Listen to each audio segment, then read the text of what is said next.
Welcome to the Ma and Pa Prepper channel. Ma and Pa Preppers say, don't let being old stop you from being prepared. This is not medical advice, and I am not a doctor. Let me repeat that for anyone that may be a little slow. This is not medical advice, and I am not a doctor. I have given a lot of thought about doing this video on my cataract surgery, but I've decided to do it to share my experience and the outcome of my surgery with others who are contemplating cataract surgery. I was very nearsighted and have been all my life. This video is only for people who are very nearsighted like I was. All my life I had been very nearsighted. I could read books just fine without my glasses if I held them close, but I could not see what was on a computer screen, much less read the text without glasses. If something was more than 10 inches away from my eyes, I could not see it without glasses. It was a blur. Basically, I knew that trees were big green things, but if I wanted to know what kind of tree it was, I had to put my glasses on. However, I could read small text and work on small things just fine without my glasses. This is a photo of a receiver printed circuit board for the digital spread spectrum RC system that I had designed in 2007. It's 2.5 inches long and 1.5 inches wide. This next photo is the same printed circuit board after I populated it with surface mount components. I soldered all the components on this PCB by hand without the aid of any magnifying instruments. I am showing this populated surface mount PCB to establish where my close-up unaided vision baseline was before I had the cataract surgery, and where it is now after the surgery. Please understand that I am not trying to discourage anyone from having cataract surgery. That's a decision you will have to make with your doctor. As I said, I had been very nearsighted all my life, and I had astigmatism, so I opted for the premium refractive cataract surgery. Premium cataract surgery includes removing the cataract but with additional treatment to correct for astigmatism and reduce or eliminate the need for glasses. This additional treatment is considered elective and is not covered by insurance, so I paid an additional $500 per eye to correct my astigmatism. I had my eyes examined by my surgeon. He examined my eyes along with conducting a digital wavefront measurement. The DWM includes a basic refraction and digital wavefront scan. The digital wavefront scan provides a comprehensive understanding of your complete visual system and optic pathway.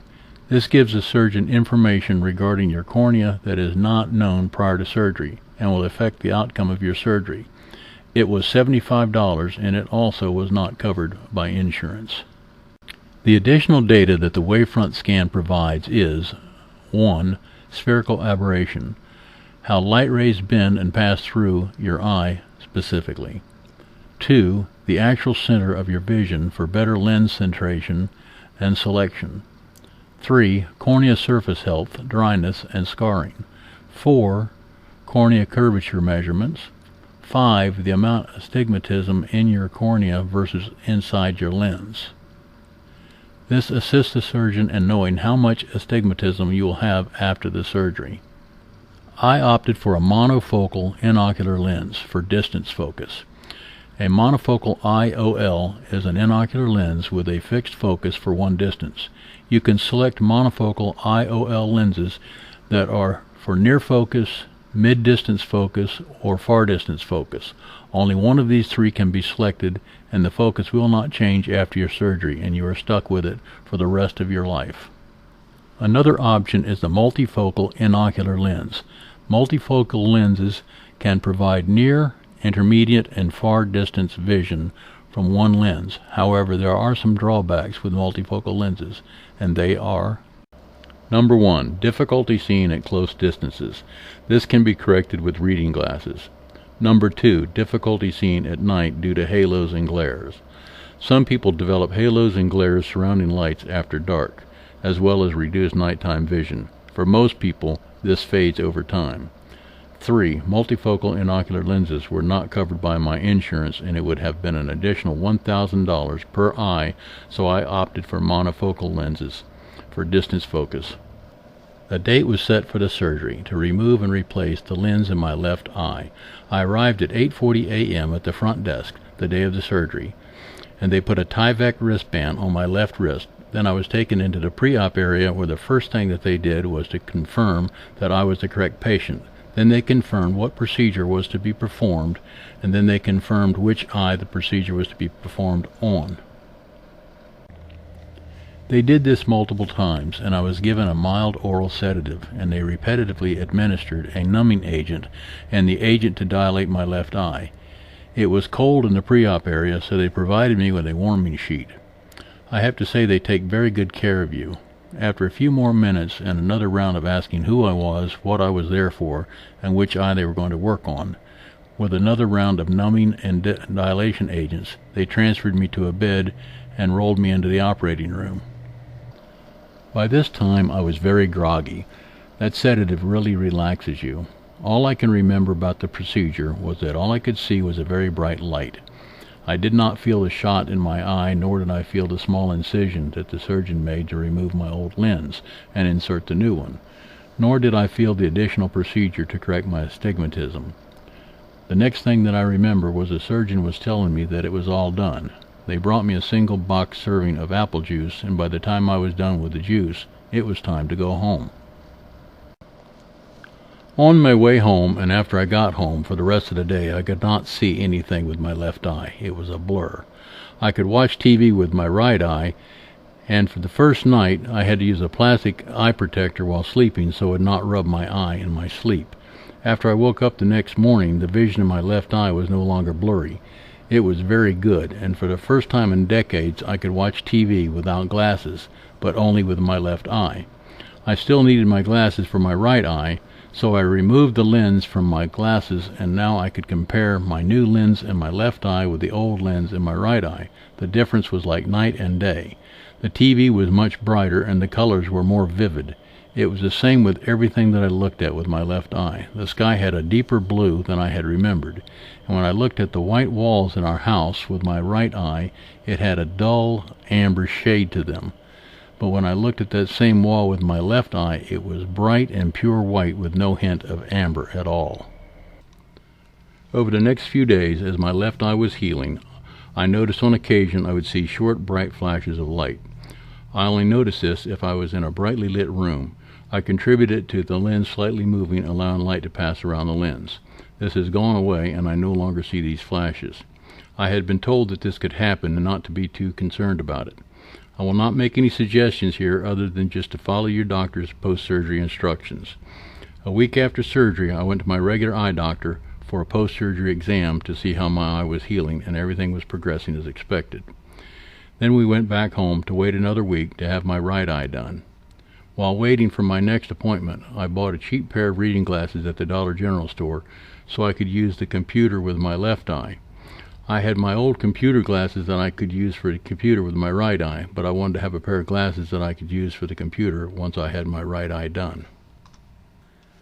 Having the right eye done was pretty much the same as it was with my left eye.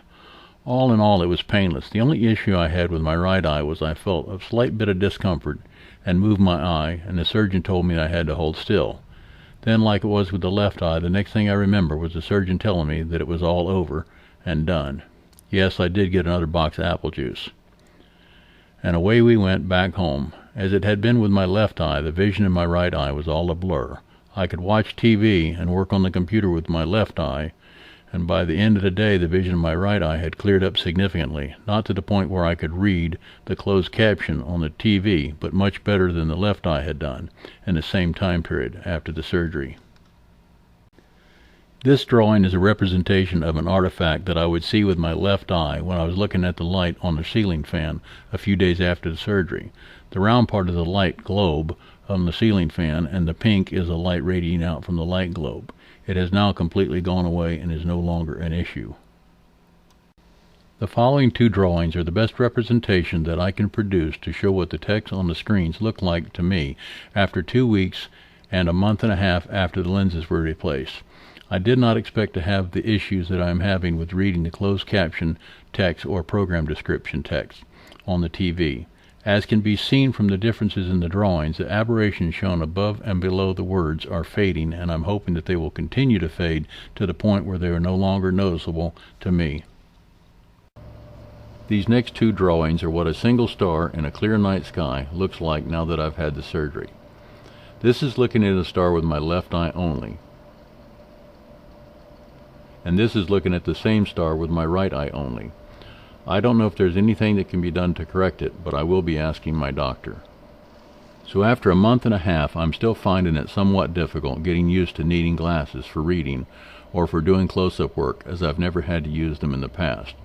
The worst thing about having had lens replacement surgery is not only can I not work on small things without the aid of some type of magnifying instrument, I can't even see what the hell it is I'm working on. I can't even see where the through-hole components are on a PCB, much less the surface mount components. Hell, I can't even see the printed circuit board. I know that printed circuit boards are green things that have electronic components on them, but if I want to know what kind of printed circuit board it is, I have to put my glasses on. So I have flipped the script, where before the cataract surgery I could read and see small things very well up close, but I needed glasses to see trees and to drive. Now I can see trees and drive without glasses, but I need glasses to read and do work on small things up close. The big question is, if I had it to do over again, would I? I like not having to wear glasses for driving and for distance, but not being able to work on small things without the aid of some type of magnifying instrument really sucks. My thought process in choosing a monofocal lens for distance focus was, if I went with a monofocal lens for close-up, then I may still need glasses for close-up work, and would definitely need them for distance, and perhaps for mid-distance. If I had chosen a mid-distance, then I would most likely need glasses for close-up and for distance. So I chose distance focus along with premium refractive surgery to correct my astigmatism and reduce or eliminate my need for glasses. That would give me good distance and mid-vision, but I would still need glasses for computer work and would definitely need them for close-up work. I have had to have glasses for distance and computer work for years, so I thought it would be better to eliminate the need for distance while still needing them for the computer, but I had no idea how much it would affect my close-up vision, and that was a real shocker. But I will find a workaround and deal with it. At this point, what other choice do I have? Shown here are the Illuminated headset magnifiers that I ordered. I ordered two pair, one to use and one to have as a backup, along with a 10x magnifying glass with LED light, a tabletop stand, and a tabletop clamp.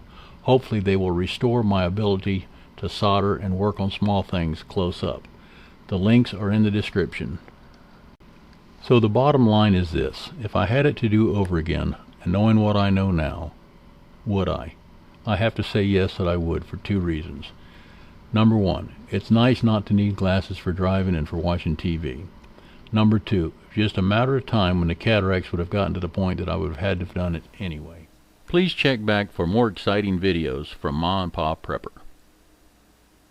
Please subscribe, like, comment, and click the little bell thingy. And thanks from Ma and Pa Prepper.